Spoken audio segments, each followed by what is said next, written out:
Aula número 19, Palavra Poderosa. Louvado para todos sempre seja o nome do Senhor Jesus Cristo. Através do Instituto Superior Formação de Guerreiros, vamos estudar juntos a Palavra de Deus.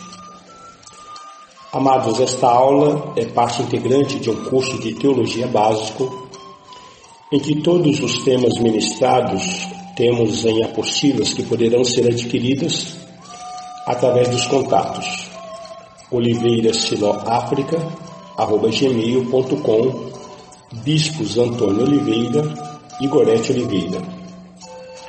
Dentro de uma introdução, tomamos a partir do profeta Amós, no capítulo 4, versículo 12, que diz: Portanto, assim te farei, ó Israel. E porque isso te farei, prepara-te, ó Israel, para te encontrares com teu Deus. Percebemos aqui uma exortação através do profeta que nós devemos estarmos preparados para nos encontrarmos com nosso Deus, porque Ele está às portas e Jesus Cristo está voltando. Dentro do tema O Plano da Salvação, faremos a partir de agora uma abordagem sobre a conversão e vida com o Senhor Jesus Cristo. E aí nós consideramos, dentro dessa consideração, fazemos uma pergunta. Então, o que é conversão? Conversão é o produto ou o resultado de arrependimento, fé e confissão. Quando o homem se arrepende dos seus pecados, evidentemente dentro da fé em Deus, e confessa a Jesus Cristo como seu único Senhor e como seu único Salvador, sendo este fato realizado através do Espírito Santo de Deus, então podemos dizer que esse homem se converteu, esse homem está convertido. Evidente, o homem ou a mulher. E assim nós entendemos que o ser humano, ele tem que nascer duas vezes. O nascimento virginal, vindo ao mundo, aí ele tem uma vida normal, uma vida natural, até que ele tenha a idade da razão, a idade da consciência, e a partir daí, a este homem apresentado Jesus Cristo como único Senhor e Salvador, ele, colocando a sua fé em Deus através de Jesus Cristo, confessando Jesus Cristo, arrependendo dos seus pecados, aí nós conhecemos o fato que diz que ele nasceu de novo, através da revelação da Bíblia Sagrada. Em Mateus, no capítulo 19, Mateus capítulo 10, versículos 29 e 30, está escrito: Não se vendem 2 pardais por um asse, e nenhum deles cairá em terra sem o consentimento do vosso Pai. E quanto a vós outros, até os cabelos todos da cabeça estão contados. Percebemos aqui que tudo é controlado por Deus, tudo é autorizado por Deus. Até mesmo o cabelo da nossa cabeça, nenhum fio dele cai por terra se não for autorizado por Deus. Pode ter certeza que no momento em que você estiver ali tomando banho, lavando a sua cabeça, alguns fios de cabelo naturalmente caem, e cada um desses fios de cabelo, sem autorização de Deus, não podem cair, porque Deus controla e tem domínio sobre todas as coisas. Em Romanos, no capítulo 6, versículo 23, nós encontramos aqui a possibilidade de reconciliação com Deus, pois o texto nos mostra o seguinte: porque o salário do pecado é a morte, mas o dom gratuito de Deus é a vida eterna em Cristo Jesus, nosso Senhor. Então a Bíblia está nos dizendo nesse texto que o ganho, o resultado, o salário, a recompensa do pecado é a morte, é a separação do amor de Deus. Mas o dom gratuito de Deus é a vida eterna. Deus nos concedeu a sua vida eterna de forma gratuita, não temos que pagar nada por isso, não temos que fazer nenhum tipo de sacrifício por isso, nenhum tipo de oferenda para alcançarmos a nossa vida. Apenas nos arrependermos dos nossos pecados, crendo que Jesus Cristo é o nosso resgatador, o nosso Salvador, entregar a nossa vida a Ele e pedir para que Deus controle a nossa vida, e assim nós estaremos com o Senhor.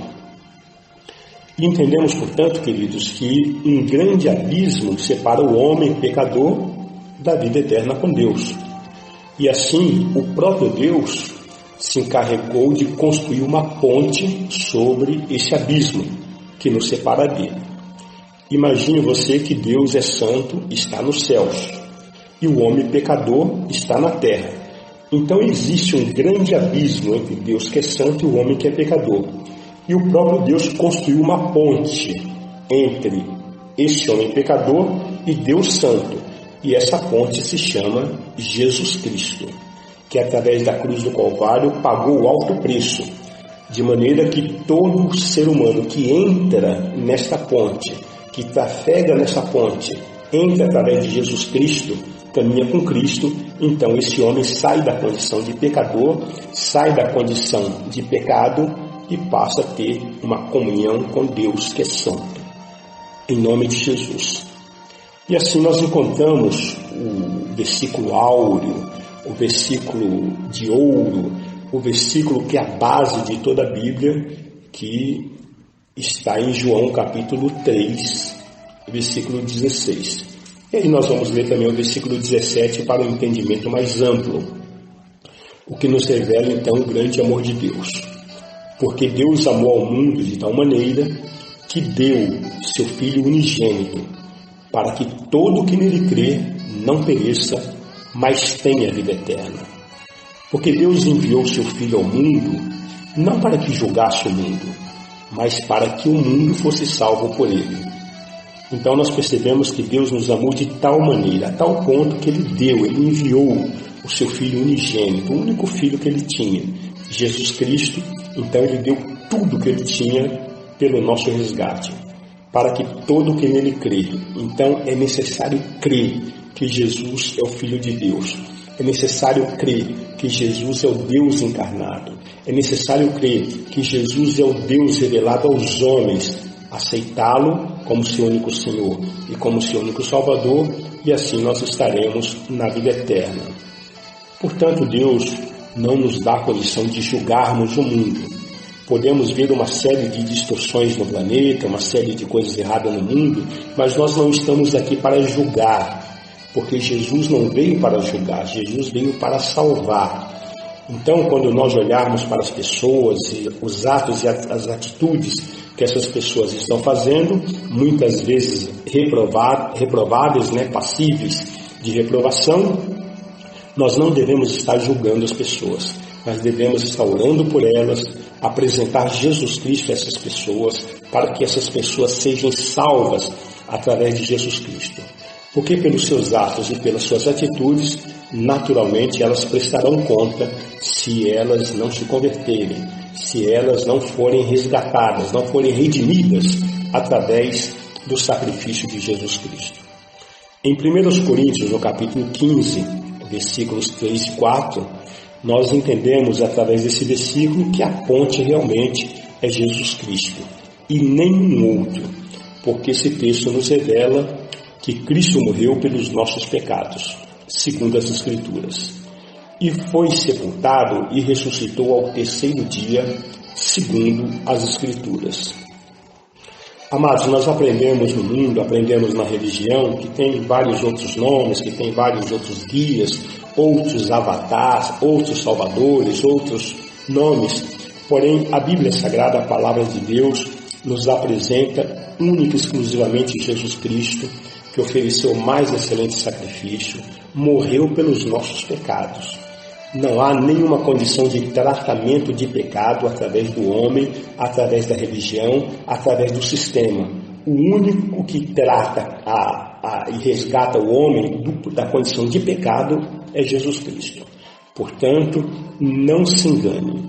Pecado não tem como brincar com ele, não tem como manipular, não tem como discutir, não tem como questionar. Jesus Cristo é o único Salvador, é o único resgatador. Foi o único que teve a condição de pagar o altíssimo preço numa cruz do Calvário para nos resgatar da maldição do pecado. E assim diz as Escrituras. Em 1 Coríntios capítulo 15, versículos 13 a 17, nós encontramos nesse texto a consequência se Cristo não ressuscitasse, porque o texto nos revela o seguinte: e se não há ressurreição de mortos, então Cristo não ressuscitou. E se Cristo não ressuscitou, é vã a nossa pregação e vã a vossa fé. E somos tidos por falsas testemunhas de Deus, porque temos asseverado contra Deus que ele ressuscitou a Cristo, ao qual ele não ressuscitou. E se é certo que os mortos não ressuscitam, porque se os